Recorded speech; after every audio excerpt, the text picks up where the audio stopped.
દેશની મહિલા કરતી સૌની રક્ષા.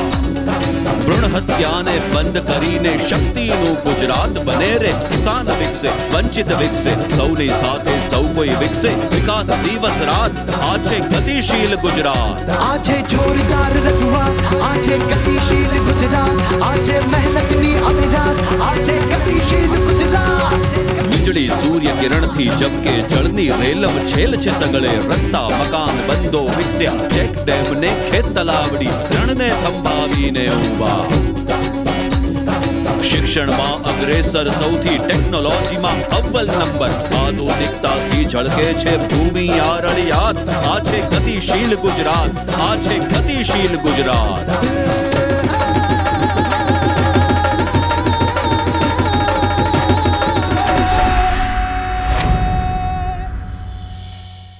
નમસ્કાર દર્શક મિત્રો, ગતિશીલ ગુજરાતની આપણી આજની આ સફરમાં સ્વાગત છે આપ સૌનું. વરસાદ હોય કે તાપ, સામાન્ય સંજોગો હોય કે મુશ્કેલ પરિસ્થિતિ, રાજ્યનું ગતિશીલ વહીવટીતંત્ર પ્રજા કલ્યાણલક્ષી યોજનાઓના અમલીકરણ દ્વારા સતત કાર્યરત રહેતું હોય છે. રાજ્યભરમાં જનકલ્યાણલક્ષી કાર્યોની સુવિધા અર્થે ગ્રામ્ય અને તાલુકા લેવલે પણ હવે વધારાની અનેક સુવિધાઓનો ઉમેરો કરવામાં આવી રહ્યો છે. રાજ્યના મુખ્યમંત્રી શ્રીમતી આનંદીબેન પટેલે ગાંધીનગર જિલ્લાના દહેગામમાં ₹8.33 કરોડના ખર્ચે તૈયાર થયેલા તાલુકા સેવા સદનનું લોકાર્પણ કર્યું હતું. આ અવસરે મુખ્યમંત્રીશ્રીએ જમીન મહેસૂલ રેકોર્ડમાં પારદર્શી મહેસૂલી વ્યવસ્થા ઊભી કરવાની નેમ વ્યક્ત કરી હતી. ખેડૂત સીધો જમીન સાથે સંકળાયેલો છે અને જમીનની 1 ઇંચ જમીન પણ આટી પાછી થાય તો ધારિયા ઉડતા હોય છે અને એટલા માટે એનું રેકોર્ડ અદ્યતન બનાવવું જોઈએ. દરેક ખેડૂતની પાસે પોતાનો 7 બાર, નંબર 7 અને નંબર 12, 8 એ બધું હાથવગું હોવું જોઈએ. ઓનલાઈન એને પ્રાપ્ત થાય એ પ્રકારની વ્યવસ્થા હોવી જોઈએ અને રીસર્વેની કામગીરી કરીને દરેક ખેડૂત નો 7 નંબર 7 એ એના સંપૂર્ણ ચારે દિશા સહિત એનો આકાર કેવો છે સહિત એની અંદર કેટલું ક્ષેત્રફળ છે, કોના નામ છે, આ બધું જ કામ આપણે લગભગ ગાંધીનગર જિલ્લાનું પૂરા કરવાના આરે આવીને ઊભા છે અને એટલા માટે અદ્યતન અને રેકોર્ડ, ડિજિટલ રેકોર્ડ તમને પ્રાપ્ત થાય અને સમગ્ર રાજ્યની અંદર આ કામ પૂર્ણ થાય એ દિશામાં આપણે આગળ વધી રહ્યા છીએ. તેઓએ ખાસ સંજોગોમાં જમીન એને કરવાની પ્રક્રિયા સરળ બનાવવાના મહત્વાકાંક્ષી નિર્ણયની ભૂમિકા આપી હતી. આપણે જનસેવા કેન્દ્રના માધ્યમ દ્વારા તમે માત્ર એક જગ્યાએ અરજી તમારી આપી દો. જનસેવા કેન્દ્રની અંદર એક ટેબલ હશે, જે ટેબલમાં તમારી પાસે જેટલા પુરાવા છે એટલા પુરાવા તમે ત્યાં આપી દો. કોઈની જગ્યાએ કોઈ પણ અધિકારી પાસે જવાની જરૂર નથી. જનસેવા કેન્દ્રના માધ્યમ દ્વારા જે પુરાવાની આવશ્યકતા હશે એ જનસેવા કેન્દ્રના માધ્યમ દ્વારા મેળવી લેવાશે અને તમારી ફાઇલ સાથે એટેચ કરી દેવામાં આવશે અને ત્યાર પછી ફાઇલ આગળ વધશે એટલે પ્રીમિયમ. અને હવે પ્રીમિયમ તો ગણતરી કરવામાં કોઈ તકલીફ નથી પડતી આપણને, કારણ કે જંત્રી પ્રમાણે પ્રીમિયમ ગણી અને એને ભરી દેવાનું હોય છે. મુખ્યમંત્રીશ્રીએ કહ્યું હતું કે પ્રત્યેક નાગરિકને જન કલ્યાણ સેવાના લાભ પહોંચાડવા ગતિશીલ ગુજરાત લક્ષ્ય સિદ્ધિનો કાર્ય એજન્ડા નક્કી કરાયો છે. હમણાં આપણે ગતિશીલ ગુજરાતની અંદર વારસાઈ કરવાનો નિર્ણય કર્યો કે અત્યાર સુધીમાં જેટલા પણ વારસાઈ ન થયું હોય એવા કેસો હોય બધા પહેલા સર્વે કરો અને પછી તાત્કાલિક વારસાઈ કરો એમની. તો ગતિશીલ ગુજરાતનો એક ભાગ અને લગભગ ગુજરાતની અંદર 1 લાખ કેસો એ વારસાઈના થઈ જશે. ખૂબ મોટું કામ આ સમય દરમિયાન આપણા અધિકારીઓએ પૂર્ણ કર્યું છે, લગભગ પૂર્ણ થવાનું છે. 1 લાખ કેસો. વારસાઈમાં નામ વગેરે માટે સંબંધિતોએ એફિડેવિટ કરવી પડશે તેમ તેઓએ ઉમેર્યું હતું. અને વારસાઈ ન કરવાનું પણ એક કારણ એ હતું કે ભાઈ હમણાં છોકરીને જમીન ના આપી, વારસદારના નામ ન લખવું, એક માનસિકતા આપી હોય. કાયદો કાયદાનું કામ કરે છે ભાઈ. જો કાયદો એમ કે બાપની મિલકતમાં બધા જ ભાઈ બહેનો સરખા હિસ્સેદાર હોય અને એમાં આપણે આપણી દીકરીને બાદબાકી કરી દઈએ અને બાકીનાનો હિસ્સો કરી અને આપણે બતાવી દઈએ, અને જ્યારે દીકરી એપ્લિકેશન કરે ત્યારે તલાટી ઉપર એક્શન લેવાય યા નાયબ મામલતદાર ઉપર એક્શન લેવાય કે તમે આ દીકરીને બાજુ પર કેમ મૂકી દીધી. હવે એ તો જવાબદારી એની છે નહીં, એને ખબર નથી તલાટીને કે નાયબ મામલતદારને કે તમારા પરિવારમાં કેટલા બાળકો છે, કેટલા દીકરા દીકરીઓ છે, એ ના જોવા જવાબદારી. અને એટલા માટે આમાં તલાટીની જવાબદારી ન રહેતા, નાયબ મામલતદારની જવાબદારી ન રહેતા, એ વ્યક્તિની જવાબદારી છે કે જે વારસાઈ કરવા માટે એપ્લિકેશન કરે છે અને પોતાના કુટુંબના ખોટા નામો આપે છે. અને એટલા માટે આપણે નક્કી કર્યું કે જે વારસાઈ કરવા માટેની અરજી કરે છે એ જવાબદાર જે વ્યક્તિ છે એ જવાબદાર વ્યક્તિ એ જ જવાબદાર ગણાશે જો પોતાના કુટુંબીજનોમાંથી એકાદ બે નામ ડ્રોપ કરી દીધા હોય અને એની ઇન્ક્વાયરી થાય ત્યારે સજા કોઈ તલાટી કે કોઈ નાયબ મામલતદાર નહીં હોય, પણ સજા થશે એના માલિકને, એના જે માલિક છે, જેનો બાપ છે એને સજા થશે. અને એટલા માટે એને એફિડેવિટ આપવું પડશે કે મારા કુટુંબમાં જે કંઈ માહિતી આપી છે એ મેં તદ્દન સાચી આપી છે અને જો એમાં કંઈ ખોટું નીકળે તો સજાને પાત્ર હું છું. તેઓએ વારસાઈના કિસ્સામાં સીધા લોહીના સંબંધ વચ્ચે જમીન વેચાણના દસ્તાવેજમાં ₹100 ટોકન નોંધણી ફી લેવાના રાજ્ય સરકારના નિર્ણયની જાણકારી આપી હતી. લોહીના સંબંધો, દીકરો હોય દીકરી હોય, એ લોહીના સંબંધો છે જીવન સાથે. પહેલા આપણે એક ભાઈ બીજા ભાઈને જમીન વેચે તો આપણે પ્રીમિયમ લેતા હતા. હવે આપણે મહત્વનો નિર્ણય કર્યો કે એક ભાઈ બીજા ભાઈને જમીન વેચે તો દસ્તાવેજની માત્ર ₹100 લેવાના, માત્ર ₹100. ભાઈ બહેન અંદર અંદર જમીન વેચાણના દસ્તાવેજો કરે તો એ ₹100 એની અંદરથી લેવાના નીકળવું છે. અને એટલે ખૂબ મોટો, ભલે રાજ્ય સરકારને એમાં નુકસાન ગયું છે, પણ એમાં રાજ્ય સરકારને નુકસાન જાય એના કરતા જે વારસદારો છે એમના અંદરો અંદર જ્યારે એકબીજાને જમીન વેચતા હોય ત્યારે એમાં પ્રીમિયમ ન કરતા માત્ર ને માત્ર ટોકન પ્રીમિયમ લઈ અને આ દસ્તાવેજો કરી આપવા એવો મહત્વનો નિર્ણય પણ આપણે કર્યો છે. મુખ્યમંત્રીશ્રીએ ઈ ધરા પ્રોજેક્ટનો ઉલ્લેખ કરી કહ્યું હતું કે આપણે ઈ જમીનનો પ્રોજેક્ટ લઈ આવ્યા અને આ ઈ જમીનનો પ્રોજેક્ટ એટલે એ છે કે ખેડૂત ખાતેદાર એ પોતે પોતાના નામે જેટલી પણ જમીન છે એનો દસ્તાવેજ એ કોમ્પ્યુટરની અંદર ફીટ કરે. અધિકારી આવે છે, ગામની અંદર આવ્યા અને દરેકને એમની પાસેથી માહિતી લીધી, કોમ્પ્યુટરની અંદર નાખી અને કોમ્પ્યુટરની અંદર નાખ્યા પછી એ જ કિસાનનો ખેડૂત ખાતેદારના અંગૂઠાની નિશાની પણ આપણે લીધી, થંબ ઇમ્પ્રેશન લીધી અને એના ફેસ પણ લીધા, એનો ફોટોગ્રાફ પણ એની અંદર આવી ગયો છે. એટલે ખેડૂતના પોતાનું થંબ ઇમ્પ્રેશન, ખેડૂતના પોતાના ફેસના નિશાન એ કોમ્પ્યુટરની અંદર આવી ગયા. કોમ્પ્યુટરની અંદર એની તમામ માહિતી એની અંદર આવી ગઈ છે. એટલે હું માનું છું કે ખેડૂતે પછી ચિંતા કરવાની જરૂર નથી, કારણ કે તમારી સાચી માહિતી અગાઉથી તમે કોમ્પ્યુટરની અંદર મુકાવી દીધી છે. આ કામ આપણે છેલ્લા 3 વર્ષથી શરૂ કર્યું છે મિત્રો. મેં હમણાં છેલ્લા 8 મહિનાથી મેં એની કોઈ તેની નથી કરી, સમીક્ષા નથી કરી કે કેટલા ટકા થયું, પરંતુ જ્યારે શરૂઆત કરી ત્યારે 2-3 વર્ષ સુધી લગાતાર ગામડાઓની અંદર આપણી બધી એજન્સીઓ પહોંચી હતી, ગામડામાં રહીને બધું કામ કરતા હતા અને ત્યારે લગભગ 50-52% સુધી કિસાનોએ પોતાનું થંબ ઇમ્પ્રેશન આની અંદર આપી દીધી હતી. આજે હું ફરી સમીક્ષા કરીશ કે ગાંધીનગર જિલ્લાની અંદર આમાં કેટલા ખેડૂતો છે કે હજુ સુધી પણ આની અંદર આવી શક્યા નથી.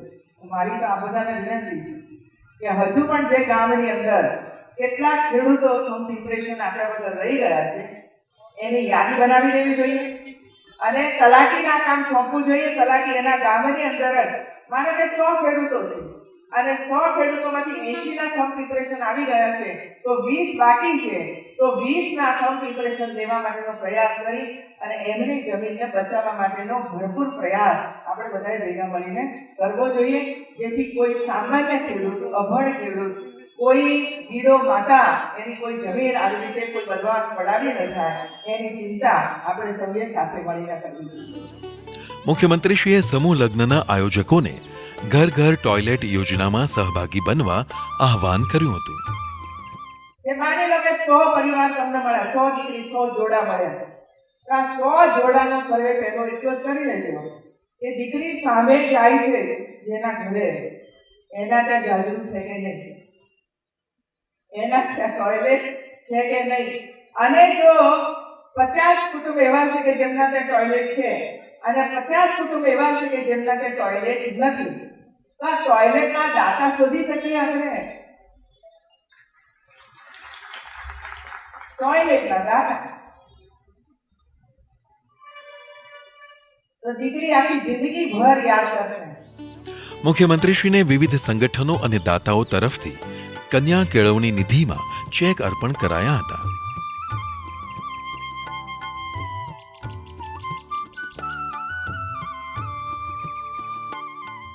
મને અહીં આ બધાએ ચેક અર્પણ કર્યા, કોઈએ 5,000 કર્યા, કોઈએ 10,000 કર્યા। હું અભિનંદન આપું છું એવા મિત્રોને કે સામાન્ય માણસો હોવા છતાં પણ કન્યા કેળવણીની અંદર એમણે પોતાનું યોગદાન આપ્યું છે। મુખ્યમંત્રીશ્રીએ સ્વાગત સન્માનમાં મળેલા ફ્રૂટનું વિતરણ આંગણવાડીના બાળકો માટે કર્યું હતું।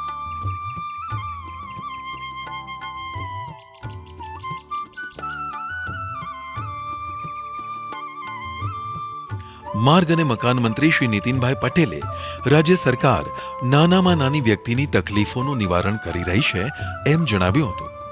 ગુજરાતમાં 1995 થી શરૂ કરીને આજે સતત 2014 સુધી ભારતીય જનતા પક્ષની સરકારો આવી છે અને એમાં પ્રજાના અનેક કામો, ગરીબમાં ગરીબ માણસનું કામ હોય, ઉદ્યોગ ધંધા વેપાર, કેળવણી, શિક્ષણ, આરોગ્ય, પીવાનું પાણી, સુજલામ સુફલામ, ખેડૂતોનું કામ, વીજળીનું કામ, જેટલું તમે વિચારો એ બધું જ કામ આપણી સરકારે કર્યું છે।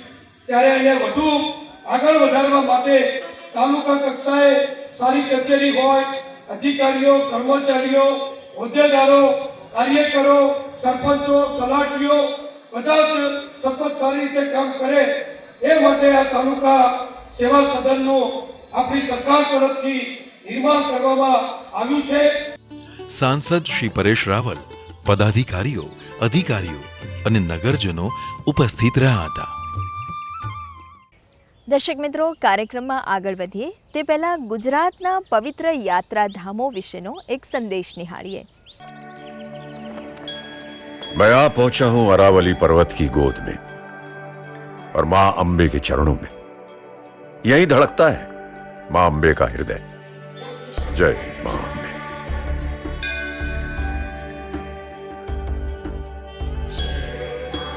देखिए, मां का बुलावा आता है और लाखों आ जाते हैं, चल के, बैठ के, लेट के।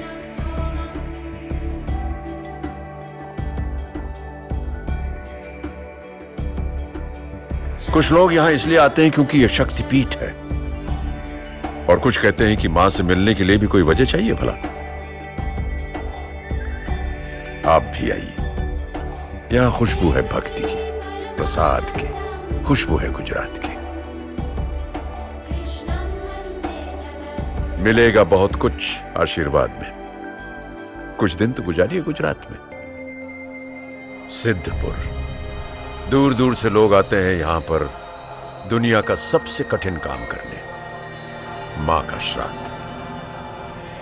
ये कपिल आश्रम है और ये बिंदु सरोवर। ये पानी नहीं है, बेटे बेटियों के आंसुओं का सागर है। कहते हैं सरस्वती नदी यहीं लुप्त है। सरस्वती मां का एक और नाम। ये वो स्थल है जो हमें जोड़ता है मां के प्यार दुलार से, उसके उपकार से, एक अनचुकाए उधार से। सिद्धपुर, गुजरात, मां के श्राद्ध की एकमात्र पावन भूमि।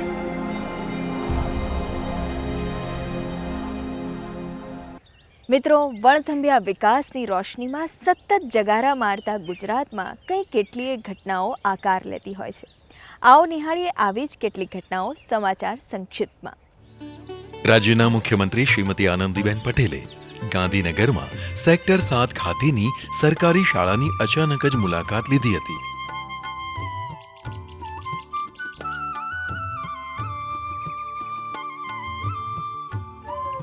શાળામાં શિક્ષણ કાર્ય અને કોમ્પ્યુટર સહિતની અન્ય સવલતો અને સાફ સફાઈનું મુખ્યમંત્રીશ્રીએ નિરીક્ષણ કર્યું હતું.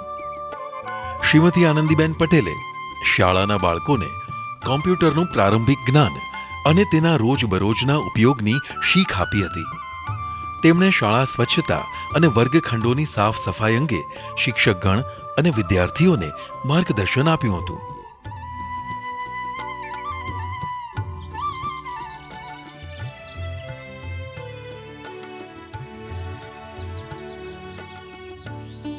મુખ્યમંત્રીશ્રીએ વિદ્યાર્થીઓને શાળામાં નિયમિત હાજરી માટે પ્રેરણા આપી હતી. શિક્ષકોને પણ વિદ્યાર્થીઓની નિયમિતતા બાબતે સજાગતા કેળવાય તેવી સૂચનાઓ મુખ્યમંત્રીશ્રીએ આપી હતી.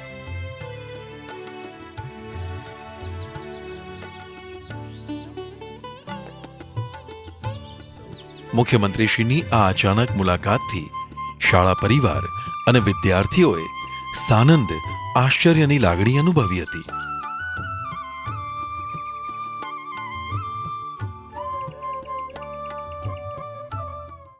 નવયુવાનો ભારત દેશની ઉજળી આવતીકાલનું નિર્માણ કરવાના છે. આવા નવયુવાનો જ્યારે પોતાના ક્ષેત્રમાં શ્રેષ્ઠ તાલીમ અને સિદ્ધિ પ્રાપ્ત કરે ત્યારે તેમની સાથેનું ચિંતન વિશેષ મહત્વનું બની રહેતું હોય છે. Institute of chartered accountant of India ICAIના ઉપક્રમે CAની પરીક્ષામાં ઉત્તીર્ણ થયેલા દેશભરના 700 ઉપરાંત યુવા CAનો પદવીદાન સમારોહ તાજેતરમાં અમદાવાદમાં યોજાયો હતો.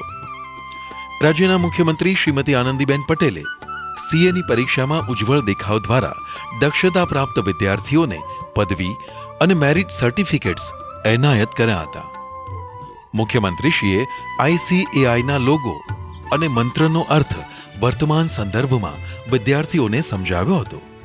અહીં જ્યારે મેં આ CAનો લોગો જોયો તેમાં ગરુડજી છે, ગરુડજી, અને વિષ્ણુ ભગવાનનું વાહન એટલે ગરુડ છે.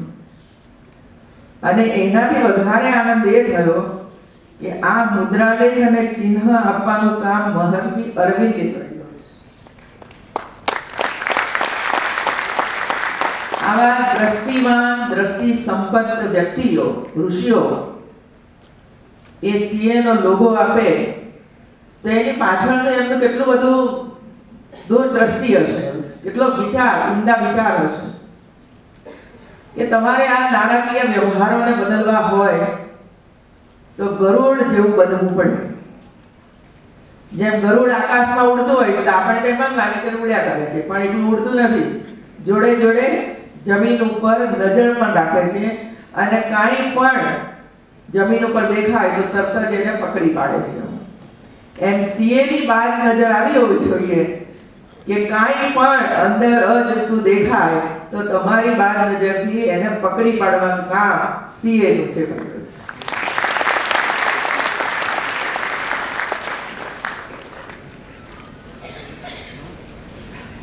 ગીતામાં પણ આનું ગરુડનું કેટલું મહત્વ છે. એના 10મા અધ્યાયની અંદર ભગવાન શ્રી કૃષ્ણએ જ્યારે આપણને ઉપદેશ આપ્યો છે ગીતાના માધ્યમ દ્વારા, ત્યારે એમણે એમ કહ્યું છે કે પક્ષીઓમાં ગરુડ હું છું. પક્ષીઓમાં ગરુડ હું છું એટલે શ્રેષ્ઠ હું છું. એટલે આ ગરુડનું કામ, CAનું કામ મારી દ્રષ્ટિએ બંને સરખું છે. એવું છે. તેઓએ જણાવ્યું હતું કે CA વ્યાવસાયિકો સમસ્ત સમાજના આર્થિક સ્વાસ્થ્યના તારણહાર બનવાનું સામર્થ્ય ધરાવે છે. તો જેમ એક ડોક્ટર માનવીના સ્વાસ્થ્યની ચિંતા કરે છે, એમ એક CA એ સમાજના સ્વાસ્થ્યની ચિંતા કરે છે. એના જે આર્થિક વ્યવહારો છે, પછી એ કોમર્શિયલ હોય, ઇન્ડસ્ટ્રીઝના હોય કે વેપાર વાણિજ્યના હોય, એના જે આર્થિક વ્યવહારો છે જેની સીધી અસર જગત ઉપર થતી હોય છે એ તમારા હાથમાં છે. મુખ્યમંત્રીશ્રીએ યુવાનોને અનુરોધ કર્યો હતો તો આપણે જે લક્ષ્ય લઈને બેઠા છીએ કે ભાઈ સમાજની અંદર ગરીબમાં ગરીબ માનવીને પણ એના હક અને અધિકારનું પ્રાપ્ત થવું જોઈએ, એ કેવી રીતે થશે? અને એટલા માટે હવે બહેનો આપણું આ કર્તવ્ય બને છે કે આર્થિક વ્યવહારોમાં પારદર્શિતા આવે, આર્થિક વ્યવહારોની અંદર પણ રેગ્યુલેશન આવે, સરળીકરણ આવે, એ દિશાની અંદર આપણે જઈ રહ્યા છીએ. પરંતુ તમારું કર્તવ્ય અને મંચ ઉપર બિરાજમાન સૌ મહાનુભાવોનું હું એટલી જરૂર વિનંતી કરીશ કે હજુ આની અંદર સરળીકરણ અને ટેકનોલોજીનો ઉપયોગ કરીને આપણે વધુ સરળતા અને પારદર્શકતા કેવી રીતે લાવી શકીએ એવું છે. ICAIના પ્રમુખ શ્રી કે રઘુએ સંસ્થાકીય માહિતી આપી હતી. આ અવસરે IIMAના પ્રોફેસર શ્રી જયંત વર્મા, ICAIના ઉપપ્રમુખ શ્રી મનોજ ફડનીસ, પદવી મેળવનારા યુવાનો, તેમના વાલીઓ અને સંબંધકર્તાઓ ઉપસ્થિત રહ્યા હતા. છેલ્લા એક દાયકામાં ગુજરાતની ઓળખરૂપ જે વિશિષ્ટ ભવનો તૈયાર થયા એમાંનું એક એટલે ગાંધીનગરમાં આવેલું મહાત્મા મંદિર.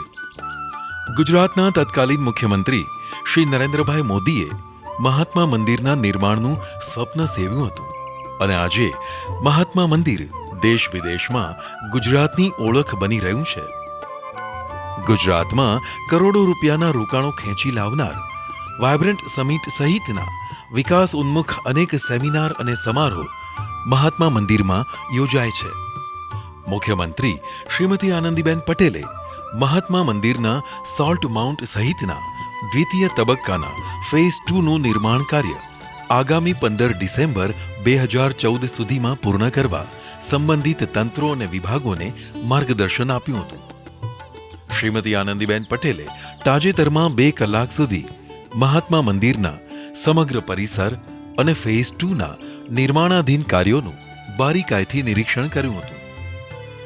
માર્ગ મકાન મંત્રી શ્રી નીતિનભાઈ પટેલ, નાણામંત્રી શ્રી સૌરભભાઈ પટેલ તથા મુખ્યમંત્રીશ્રીના મુખ્ય અગ્ર સચિવ શ્રી કૈલાસનાથન, વરિષ્ઠ સચિવશ્રીઓ તથા ઇન્ડેક્સ્ડ બી અને સેપ્ટ તથા L&Tના વરિષ્ઠ અધિકારીઓ આ વેળાએ ઉપસ્થિત રહ્યા હતા. મિત્રો, ગતિશીલ ગુજરાતની આપણી આજની આ સફરને અહીં વિરામ આપીએ. ગુજરાતમાં થતી વિકાસશીલ ઘટનાઓનો રસથાળ લઈને ફરી મળીશું આવતા સપ્તાહે. આવજો.